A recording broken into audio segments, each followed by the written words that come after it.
Hi, this is Regeline Sabat, also known as Gigi. You're listening to Walk With Me podcast. My guest today is Benjamin Hampton. Benjamin is a son to his heavenly and earthly father, a husband to his wonderful wife, father to his four incredible kids, a collaborator, and a hope dealer. He has been in the people business for well over 20 years. He serves in both volunteer and professional capacities across a wide spectrum. Welcome to the podcast, Benjamin. Thank you so much, Gigi. I'm glad to be here. Honored. And we are honored to have you. Now, why don't you start off by telling us about you and where you're from? Sure. So I'm currently living in a small island in the South Pacific. So if there's any issues with our connection today, I do apologize in advance. It's not my fault since I don't own the internet company here. But I am from the United States originally. I'm currently married to a girl who's from overseas. And I say currently married as though that's a thing that could be changing. It's not. I'm just making mention as to where I'm at and why. She's from here, which is how I ended up being here. We've been married 15 years, have 4 kids. It's been an interesting fusion of things. So my kids are true American Samoans because their dad's a U.S. citizen. Their mother's a Samoan from the independent island of Samoa, which is not American Samoa. So she's a U.S. national. And we've been here for about 5 years now.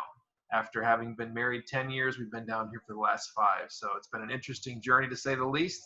And it's just great to be here with you and connect and some of the cool nexus points that you and I have with some various coaching programs and mentors that we've shared. It's just cool how it's all worked out. That is amazing. Thank you, Benjamin. Now, can you explain your hope principle to us and explain your definition of hope? Absolutely. So hope is something that many times people use in a maybe kind of way. Like, I hope I can get home today and mow the grass. I hope maybe someday we can have enough money as a couple to retire to an island community somewhere. I hope that my boss won't get mad at me today. I hope that it's a maybe thing, right? It's like, and many times it's said in a way that we really don't think it'll ever happen, but man, I sure hope it would. That'd be so nice if it could, but the hope that I want to share and the hope that I do share with people is a knowing hope. It's a sure hope. It's as tangible and as real as anything could ever be. And I draw that definition of hope from my source of hope, which is God in heaven, my Heavenly Father. And my Heavenly Father gives me words in his written testament to me that allows me to know some things. And when those of us that have a connection with him know some things, we can share those things that we know with others. And we don't know them because it's in us. We know them because we are in him. And he is the one that guides. He is the one that informs. He is the one that directs these things. And so I know there's people listening to this today, perhaps that don't know him in that way, that are not known of him in that way, or are not connected in that relational way that I'm describing. But I just want to encourage you, if you don't, please consider taking that step. Please consider yielding yourself to that direction and guidance in your life. And many times people that have a view like I'm describing can be viewed on the fringe. They can be viewed as zealots, as maybe an easily controlled sheep, if you will. But I'm here to tell you that those that think following Christ as a disciple is an easy path, I encourage you just to try it for yourself and see how easy it is. Not easy. It is simple, but it is not easy. And so the source of hope, the source that I draw from is the source that's been given to me by my Father through the Word. And when I've taken those steps that have been directed in that way and seen the results, I can attest to the fact that it is real, that doing things his way works, being guided and directed in his path and taking action on the things that he instructs me to do and he instructs us as humans to do works every time. Now, it may not happen instantly, but there is a sure thing in that it will happen. It's just a matter of when. It's not if, it's a matter of when. So when we talk about hope, we're talking about something that is a definite, sure thing that will have a result. It's just we're not sure when it will happen or how, but we just know beyond a doubt that it is and it will be. Amen. Can you explain the importance of trusting God's timing? Sure. As an example, I'll give you just from my journey. I briefly touched on. I have things that I know God's instructed me to do, and I'm in the process of doing, but I had no way anticipated it would happen the way it's happening. My wife got a phone call literally in the middle of a John Maxwell presentation, with John presenting and Nick Vujicic presenting in Pensacola, Florida, where we were. I was in a job that I'd been at for 10 plus years. Well, I've been in an industry for 13 plus years, but I was at the job where I was at almost 10 years. And literally in a matter of 1 minute with that phone call, everything shifted. That call took us out into the hallway of the large civic center we were at the time. My wife's collapsing. I'm holding her up from falling on the ground. She found out her dad was either dying or dead. It was like one of those movie moments where just time kind of, everything just goes into slow motion, and you're hearing things and you're experiencing things, and it's all just literally moment by moment in a very very long drawn out time window. And within, we caught the next available flight we could down here. There's only 2 flights a week, and I knew then what I know now, which is what I'm supposed to be doing, but I didn't know how it would happen. And here I am 5 years later from that moment, thinking that I initially was only going to be down here for the funeral and then go back home. And that shifted from the funeral and going back home to being here to a year to 18 months. And here we are, a year to 18 months extended to 5 years. And with COVID-19 going on right now, for those that are maybe listening into the future of this episode, there is no telling when flights will actually begin to resume from here. This is the only place in the United States, contiguous U.S. and even the territorial U.S. that does not yet have a case of COVID-19 here. People are freaked out about it. They're nervous to open flights back up, and we've had flights incoming to this island shut down since October, I believe, November timeframe. So to trust the timing of God is to, despite anything that's going on, and to tie that in with the hope idea. God has given me specific things I'm to be doing that will be happening for me, but the timeline has shifted dramatically from what I thought was going to happen to what has happened. But to trust him in that is to know that the hope that he's put in me will come to pass. But in the meantime, to stay faithful to doing the daily tasks and the daily minute by minute things that I know I'm supposed to be doing. That's the challenge, while yet waiting for the train that's supposed to be coming into the station and not quite knowing when I'm going to hear that whistle coming and the train rolling down the tracks. But God's timing is perfect. It's interesting, some of the things that I'm doing right now feed into the mission that I knew God had given me to accomplish, but I didn't expect it happening in the way that it's happened. So as I'm making steps in obedience moving forward, as things he's laid on my heart to do, and things that he's shown me to do through various avenues and people that he's brought into my life, I'm seeing how that thing he's telling me to do, that I was like, okay, I'm not really sure why, and I'm not wanting to do this, but if you say I'm going for it, these things are happening, and the bigger mission picture is coming into view in some ways that I didn't expect, and actually, surprisingly, that would work better than what I was thinking it would work out to be. Isn't that amazing? So he actually knows. He knows, and he's guiding. And yes, the mission's still the same. And this is a faster way to do it. I never would have thought that. So just surrender and move forward, and God's timing will come to pass, and the things he's given you in your heart will come out and will come to fruition. It's just a matter of how and when. But you can trust it, and it works, and it's a great place of peace to be in.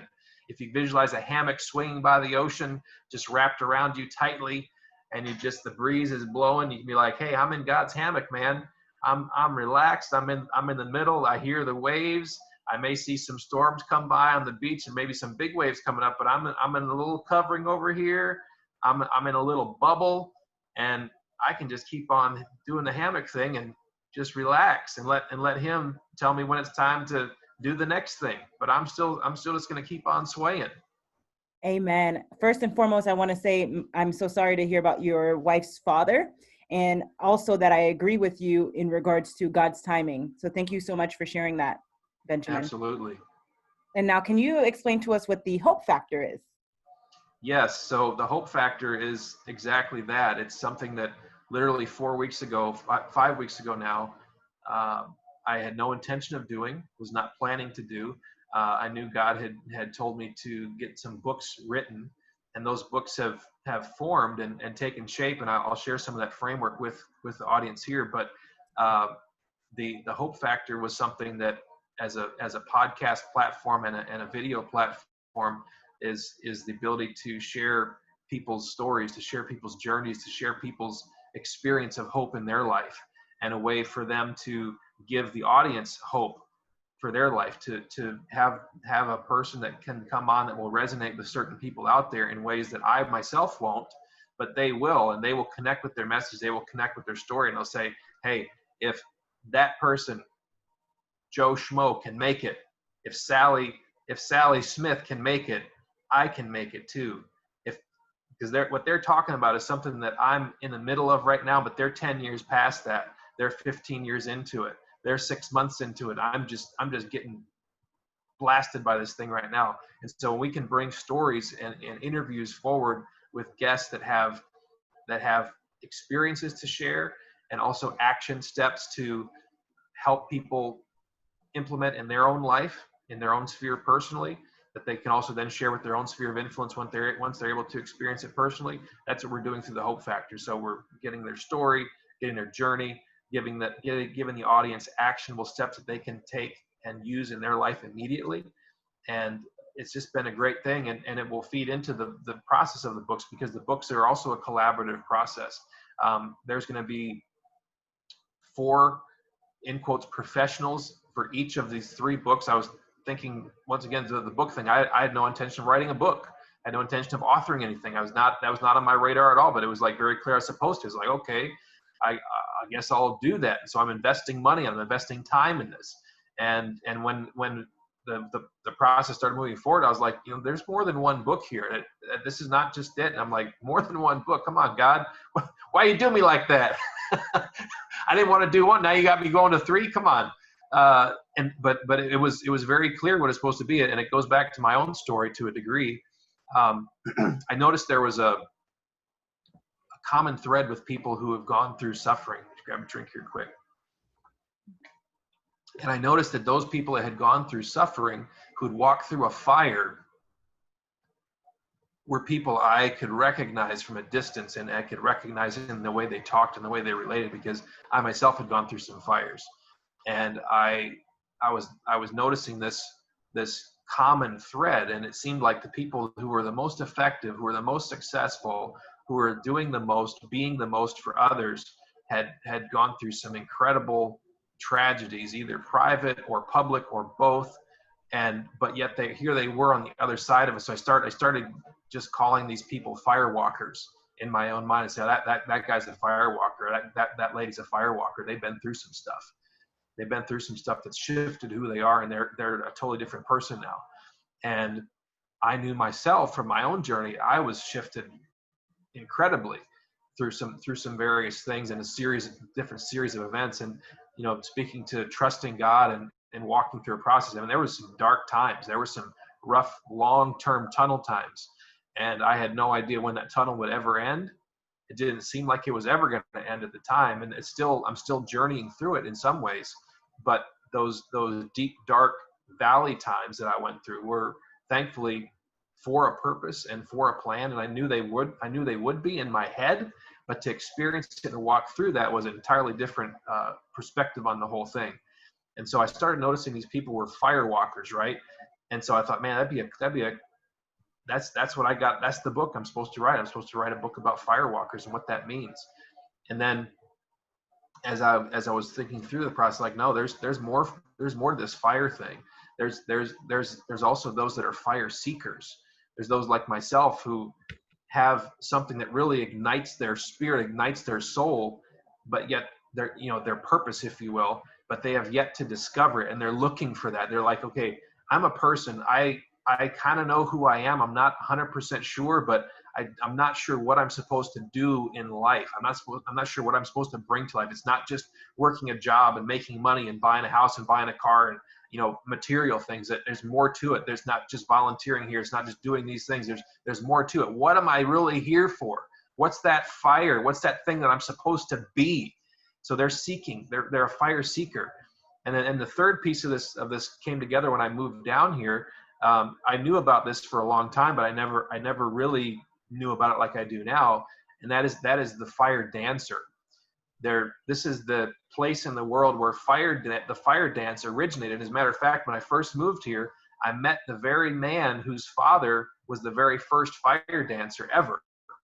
The family name is Latuli, Letuli, Latuli. And the man who started the fire dance was actually using a fire knife that they used without fire. And he thought, you know, how do I spice this thing up for the viewing audience? And what if I wrap a rag around it and light the thing on fire and spin this knife? And now it's not just a knife dance. It's a fire knife dance. And so the whole fire knife movement, if you will, which has become global, was started by this man that came from this very island of American Samoa. The name of the island is Tutuila. So this man lives here. His house is literally right down the road from where I'm sitting talking to you right now. And I thought, you know, how does that tie in with this whole concept of fire? And I thought, fire is dangerous. Fire is destructive. But a person that's doing a fire dance is taking something that's destructive and it's something that's potentially dangerous and harmful, and they're artfully using it and manipulating it and displaying it in an artful way. These guys will literally put it on their tongues. They'll lay down on the ground on their back, put their feet upwards, like they're doing a weightlifting leg press, and they'll hold the fire knife lit up on both ends on their feet in the midst of their routine. And people are like, whoa, how are they not burning the heck out of themselves, you know? And it's crazy to watch, but it is potentially dangerous, but it's artful and it's beautiful. And the people that are masters at it, they will get that fire knife spinning extremely fast. And there's techniques I'm learning myself, as actually with me and my sons, as to how to do that. But my thought was, as it ties in with the book framework, is there are people who are fire walkers, there are people who are fire dancers, there are people who are fire seekers. And I believe that every single one of us, if we're to truly come into that person that we are meant to be, must go through all three of those stages. We must know what our passion is. We must seek it first to find it. We must go through fire to be prepared to embrace that passion, that purpose that we are to have. And thirdly, we must become masters at what our purpose is in our life. Now, some of us start off in one of those three in different ways, but we must go through all three of them. They're not in a particular order. You know, for me personally, I started off in the fire walking stage. I found myself in the midst of some crazy junk, stuff that many people I've met and still to this day don't really know many that have ever gone through anything similar exactly. But, you know, that was my journey. That was my fire I had to go through to be prepared to then embrace the seeking of what my fire was, to seek my passion, to be that fire seeker. And then as I'm moving forward in process, I'm becoming that fire dancer that can artfully display what has become part of my life and part of my journey. And so these books will feature 13 different stories in each book, my own story in each of those stages that is illustrated, 3 additional coaches, trainers, speakers, people with various programs that people can plug into. And then the rest of those stories, the rest of the 9 stories will be individuals whose life and story are illustrative of that particular theme of fire walker, fire seeker, or fire dancer. And so it's going to be a way that similar to like a chicken soup for the soul format, where we have a variety of stories, but around a central theme, opposed to just scattered random things like you'll find in a chicken soup for the soul format. So there'll be a dedicated format. There will be individuals that may well likely be part of the Hope Factor I haven't even met yet, whose stories will be included in the book. So it'll be a co-authored collaborative project, a trilogy, the Forged in Fire trilogy, or Forged by Fire trilogy rather. And it will be illustrating the fire walker, the fire dancer, and the fire seeker. And if I were to order them, it'd be probably fire fire seeker, fire walker, and fire dancer. But once again, you don't know where you're going to fall in that process. But I want people to know that there is a process, there is a purpose, and also because, like we already talked about, we don't know that there's no defined timeline for any of these as people are moving forward in their journey. To know that it's okay if you're stuck in that fire walker stage and your life sucks right now. Sorry to say, use a crude term, but life, there's no other way to describe it. Life just sucks right now. And it's sucked for a long time. And those of you that are going through some of this COVID stuff, you're experiencing fires and you're walking through things you've never walked through before. You're dealing with stuff you never knew you'd ever have to deal with. You're seeing things that are happening around you in your communities, in your own personal family, in your own health perhaps, that you never expected. But know that it's for a purpose, and know that there are 2 other stages that you yourself can go through if you choose to fully embrace that journey and become a fire dancer through this process. And also be encouraged that once you go through that stage, it's going to happen again. Because once you get through walking one fire and getting strengthened and built up through that journey and through that trial, your creator's like, all right, you ready for the next set? Here you go, hit it. And you go right back under load. You go right back in that fire. And many times there's multiple fires you're going through for different purposes. But I just feel if I knew in my heart and in my mind as I was going through that fire that it was part of a bigger picture, a bigger framework that was simple but yet understandable, like I'm sharing with people through these 3 spheres, through these 3 facets of looking at it, that I would have felt a lot better going through it than I did. So I want to encourage those of you listening or watching today, there is this framework that exists, and it's illustrated by the lives of people all around you. It's illustrated by your own life. So figure out what stage that you're in, figure out what stage you've yet to go through, and don't be fearful of it. You know, one of the terms from sports that and the workout sphere that would kind of speak to this is embrace the suck. Embrace it. Realize that it's there, and if you embrace it and look at it as a way to grow rather than to die slowly, look at it as an opportunity to be strengthened, it will work itself out faster and better for you than if you just dread it and hate every second of it, rather than embrace and say, what can I learn from this? How can I grow through this? What am I not learning? Why am I still stuck in the same situation? It's like the test will continue to be there until you pass the test. And then the next test comes. And then you've got to stay in that one until you pass the test. So the faster you can assess why it's there, and the faster you can learn and grow through that test and that trial, that fire, the faster you'll be ready to go on to the next stage and become the master and become the fire dancer of that situation. Excellent. I love it. Thank you for sharing that, Benjamin. Now, what has given you the most joy and fulfillment in your life? Man, the most joy and fulfillment for me has been first connecting with my creator personally, and then becoming a creator personally as a father and as a husband, to be able to be a co-creator with God in my children, to see them be born, to see their personalities, to see their unique giftings, to be part of helping to shape and craft that and encourage their strengths and encourage their genius, if you will. And I'm just beyond blessed to be able to be in this position as a father and as a husband and as a son of the Father. Amen. That is wonderful. Now, hope seems to mean a lot to you, Benjamin. Can you explain to the audience why hope is significant? Oh man, it's been a word that God put in my heart years ago, and names are really important to me. And when we were looking through names for our kids, I never had looked up my wife's name. For whatever reason, I never looked at it. I knew what my name meant. My father, growing up, would always talk to me about the meaning of my name, and he would share the purpose behind his giving it to me.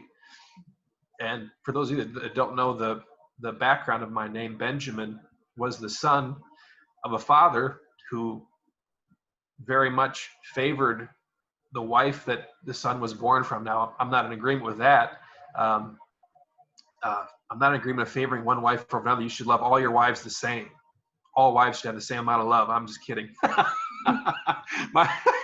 I want to have a bunch of kids, and my wife's like, hey, you only got 4. We ain't having no more. I'm like, well, I guess I'm going to have to get another wife then, because I'm supposed to have at least 7. I'm sure of it. That is So, hilarious.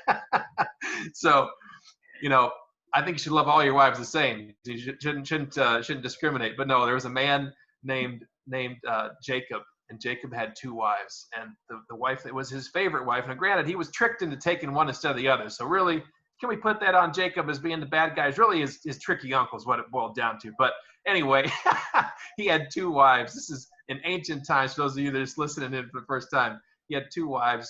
The one he loved and couldn't have any kids with for the longest time, and the other one he really didn't care too much about. He had a bunch with. he had a bunch of sons with her, but he had 12 with one and none with the first until one day he did have a child, and they named him Joseph. And Joseph was his favorite son. He let all the other boys know it. They hated him because of it, and they decided to get rid of Joseph. And Joseph got sent off to Egypt. They told their dad that he got killed by wild animals. And here's the proof. Here's his bloody clothes, Dad. And Dad Jacob's like, oh man, my favorite son is dead. And then he ends up having another son named Benjamin. There's a whole story behind Joseph going away and so on. My second son is actually, well, I won't go into that story, but to keep with the story here, Benjamin was the second son, and Benjamin was the one that Jacob looked to carry on the legacy that was lost in his first son. So Ben in Hebrew means son, and Chamin means of my right hand. So when people say, well, what do you prefer, Ben or Benjamin? To me, I used to think Benjamin was an old person's name, so I would never go with Benjamin as a kid. I was like, just call me Ben. My name's Ben. And I didn't realize at the time, the power I was taking away from what was being spoken to me, spoken over me as my name was called.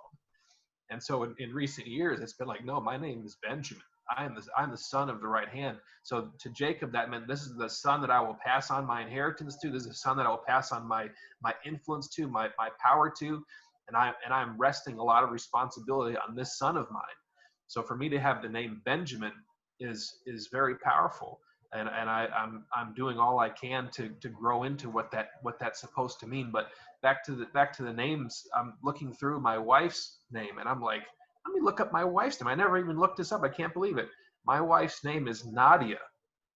Now, for a Samoan person to have that name is very odd, because the names here don't sound anything like that. and people's names here literally can be an entire phrase. Like their name can be a sentence. Mm-hmm. And even a small paragraph I've seen. I'm like, what does this name mean? Can you please explain it to me? And it could be it could be a portion of scripture. It could be like a long meaning of something that has to do with their village or something. But my wife's dad chose to name her Nadia. And he liked the name Nadia because he saw Nadia Comaneci perform as a gymnast and be the perfect 10. So, hey, I got a perfect 10, baby. Right from the cradle. So Nadia was my wife's name, and was given to her. But Nadia in Russian means hope. Wow, that is amazing. And I found this out years after I realized that was a word that God had put in me for a purpose. And in the time that I met my wife, it was in the midst of that dark tunnel journey I was describing earlier. And I truly had no one I could really connect with on a close level. I was fearful of connecting with people on a close level with a new version of what was going on in my life, because what would they think? How would they react? Is this something I can build a future on? Because I was being told things in the physical realm, in the medical and mental experts of the day were saying, hey, you're broken. You're never going to be fixed. You are chronically ill, and you can forget about the future. Your life will suck, and here's all the ways it will suck. And this will be passed on to your children. You're going to live with this for the rest of your days. Just bank on it. And there was nothing available to me at the time that said anything otherwise. So I met her in that time of hopelessness. So in a time of hopelessness, God put hope in my path in the form of my wife, and blessed me in that way. And so, we've been journeying forward, and now we've got kids of our own. All the things that I was told by the medical experts was false. It was not true. I was able to take some steps myself after exhausting all things in the conventional traditional medical field, and within literally 6 to 9 months, all the big levers had been pulled, and things were entirely different in my health picture. Thank God. But I had to go through a long journey to figure that out, and it was many years. I'm talking roughly 12 years of journeying through that stage to come out to the other side with healing. But I never would have learned what I learned during that time had I not been so aggressively seeking for answers. I had the question that had to get answers, and God was not beaming anything down to me. He was dead silent. I was like, okay, Father God, Daddy, you're killing me here. I'm asking for direction. I'm asking for guidance, and I'm not getting anything. You got to tell me something. Dead silence. Okay, come on. I'm going to keep asking you. I'm telling you every day, many times a day, God, why? God, why? God, why? Well, God's like, you'll figure it out. And I can't give you the answers to the test. One phrase that I learned as a touchstone, if I would have known at that time, I would have probably felt better about as well, which is the teacher is always silent during the time of the test. That is correct. And so that's what was happening. God had prepared me. God had grown me. God had groomed me to be what I needed to be for the test that I was about to go through. And while the test is being given, the teacher's silent. And he sees if the student has been able to apply what's been given to them through their time of learning during the test. And so that's what I was going through. And that's the kind of hope that I'm talking to you about in the audience today. If you are going through something right now, know that you have been prepared and equipped to go through this and come out the other side better. As we talked about earlier, though, it's up to you to decide how quickly that happens in many cases. The quicker you get on board with what you're to learn, the quicker you apply what it is that you're learning, the faster that stage comes to an end. And once again, get ready for the next one. But at least you're through that first one. Amen. I love it. Now, Benjamin, how did you make the decision to choose the vocation you did? I've always been in the people business, and that takes many forms. God's made me to be a connector with people. God's made me to be a learner and a student of people. And that's allowed me to do many things professionally in the sales field. I personally believe, contrary to many people's thinking on the word sales, that everything is sales. Everything that we do, everything that we do with other people has an element of sales in it. And when I say sales, I'm describing an exchange that's happening. There are ideas that are exchanged every day. There are concepts that are exchanged every day. There are commodities, there's services, there's products. All of those are exchanges, though, and in the exchange, there's someone who is either buying into the exchange and they're a fan of it, or they're refusing the exchange and saying, I'm not a fan of that. That's a sale. That's a process of something happening either for or against a person's likes and dislikes. And so that's why I do what I do. I've been called to be a connector. I've been called to be a collaborator. I've been created and crafted to do that. And so I'm able to do that through so many different ways now. And even more things are coming down the line. So that's why I'm doing what I'm doing. That's what's happened. It's crazy. I tell you, it's weird.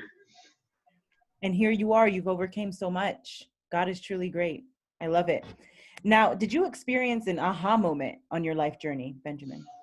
Oh boy, there's been so many of them. And I feel like if people aren't experiencing those aha moments, like, oh, I never thought of this that way. Oh, I never knew that. Oh, I'm just shocked at this new information. If you're not experiencing those, you're not paying attention. So many people are going through life asleep, in a stupor. They're just kind of existing. And I want to encourage people to be fully alive, be paying attention. all the things that are going on right now in your life, there should be a lot of people right now in this time of COVID-19 for the last 6 to 8 months in people's lives. They should be experiencing some, whoa, I never thought of this. Whoa, I never knew this. Man, boy, if I gotten this wrong. And you know, what are you going to do with that? You know, what is your action going to be as a result of that new thought? I mean, so I encourage you, be awake and be willing to bring those things into your experience and into your awareness, and do something with it. Don't just have the shock without having some follow-up to mitigate it or to navigate around that thing. Use that energy for yourself. In the world of martial arts, they teach very extensively on essentially using your opponent's energy against them yourself. So in judo in particular, if someone comes at you to try to throw you or to engage you, you want to do all you can to convert their momentum against them. And so as things are coming at you in life, take that force, take that energy and convert it, help it to go somewhere else, help it to have a purpose, help it to have a benefit by coming through you or coming through your life. Have those moments and take something away. Very powerful message. I love it. Now, Benjamin, what is your best advice to the audience for walking with purpose? So my best advice would be simply ask the creator of you what you're here for if you don't know. If you do know and you've been fighting it, stop fighting it. Just go with it. Because I promise you, if you just allow yourself to be moved and to be guided and to be directed, you will have the peace and the joy and the fulfillment that you really, truly seek. And everyone does. But so often we feel like we, the all-knowing us, can know exactly what that's supposed to be like.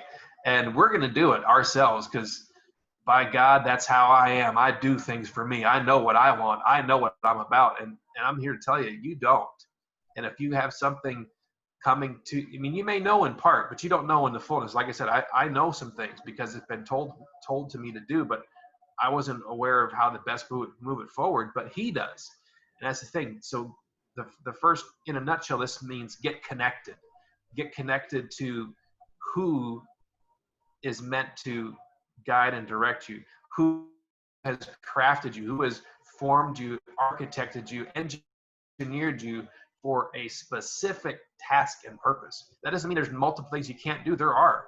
But I'm talking about getting connected and tied in with the best, most optimum version of what it is you're supposed to do, what you're supposed to be, what you're supposed to be involved in, because everything will flow, everything will click. In the performance and success space, we talk about the idea of flow state, being in a flow. That's where everything is just gelling, everything is just moving, everything is just easy. And it's easy because it's natural to you. It's synaptic. It doesn't take any thought to happen. It's just bam, there. So when you are connected with your maker, when you're connected and surrendered to do what he directs you to do, you will be in flow state all the time, in everything. And it's a rush. It's a high like nothing I can ever compare it to. People may have highs from other things, but I'm telling you, the Jesus high never comes down. There is no what's the thing people go through? When they're coming off of something, they're detoxing, or whatever, they're coming off of something that's giving them something that they come down and they crash. There's no crashing with Jesus. You get high and you stay high as long as you keep being obedient. Now we can crash ourselves, but he's never going to let us down. And when he's directing and guiding, we're there. So get connected first. And then once you get connected, just get cracking. Be busy. Do what it is that you're supposed to be doing, and just keep doing it. And I'm telling you, when you're connected, and when you're cracking and you're making connections with things around you you're supposed to be, I mean, it's a beautiful thing. Amen. Now, lastly, I want to say congratulations to you, Benjamin. I know you will be launching your Hope Factor podcast soon. Can you let the Yes, audience know when it will be launching and where they can find you? absolutely. So we're already live. If you want to find us on any of the podcast platforms out there, Apple, Spotify, iHeartRadio, about 10 or 12 that I know of right now. They're already out there. We're already live. You can find us there. The Hope Factor is the only one in the podcast space that I'm aware of. If you like what you've heard today, this is the kind of things we're going to be covering. Not strictly spiritual by no means. We're going to be covering a broad spectrum of things in business and in health and wellness and any way that we can infuse hope in the lives and ears and hearts of our audience. That's what we're going to do. We want to bring a holistic approach to people's spirit, mind, and body. And I put them in that order because we are spiritual beings living and having an existence as a soul in the frame of a body. It's our vehicle. And going through life, many times we reverse that. We say body, soul, spirit, but truly it's spirit, soul, body. And so we want to encourage and speak to people on all levels, and we want to help them get to that ultimate level of spirit first and foremost, but not necessarily first and foremost for them. They may not be ready for that, but we want to encourage and build life into them, give them some great stuff. So you can go there, the Hope Factor. You can find us. You can leave us a review. You can give us a rating. We're currently soft launching between July 12th and August 12th. August 12th will be our official launch. We're going to get as many episodes in there as we can with as many different people as we can that are going to be bringing actionable steps to a particular topic. Each episode will address a particular topic and then action steps that can be taken within that topic, so people can right away from the episode go away with their own life, with their own situation, and apply those things and be a help to themselves and be a help to others as a byproduct. And so if you like that idea, we'll be putting some mini episodes up, kind of fleshing those steps out between now and August 12th. And August 12th will be our official launch. We've already got 2 interviews locked in. The editing and the processing has to go into that. We want to have between 3 and 5 others at launch. These don't have any particular length to them. They can be short, they can be long. Some will be long ones that are broken up into multiple episodes. So we don't have any set framework that's got to be locked in on a 45-minute commute time, for example. I mean, most of you guys that are out there right now that did commute either are not commuting right now and may never be for the particular work you're doing before. So this is meant to give as much as we can, extract as much juice from those guests that we have that can be flowing right to you, to your consciousness as a listener, as a viewer. We also can be found on YouTube with our YouTube channel, The Hope Factor, and everything that we do in the interview space will be there in video format. Audio will be in the podcast side. So you can find us in both places. Please review, please like, share, subscribe, all the things that can help us push these messages out to people through as many avenues as possible. Very powerful. And ladies and gentlemen, make sure to check out Benjamin's YouTube channel, The Hope Factor, and his Hope Factor podcast, which can be found on Apple, Spotify, and all major podcast platforms. And Benjamin, thank you so much for sharing your story and for sharing your helpful advice and tips. I really appreciate it. Hey, thank you so much for having me. I'm honored to be here, and I'm excited for your podcast and your platform that's moving forward here. So cool to be able to find you and see that you're launching too. Like, hey, you're launching? Hey, I'm launching. Hey, we're doing this. Let's do this together. I love it. I love it. Yes. Thank you so much for being a guest. I'm truly excited and honored to have you. Hey, honor is all mine. I promise you. Thank you so much. You're welcome. Have a blessed day, Benjamin. You as well. Thank you.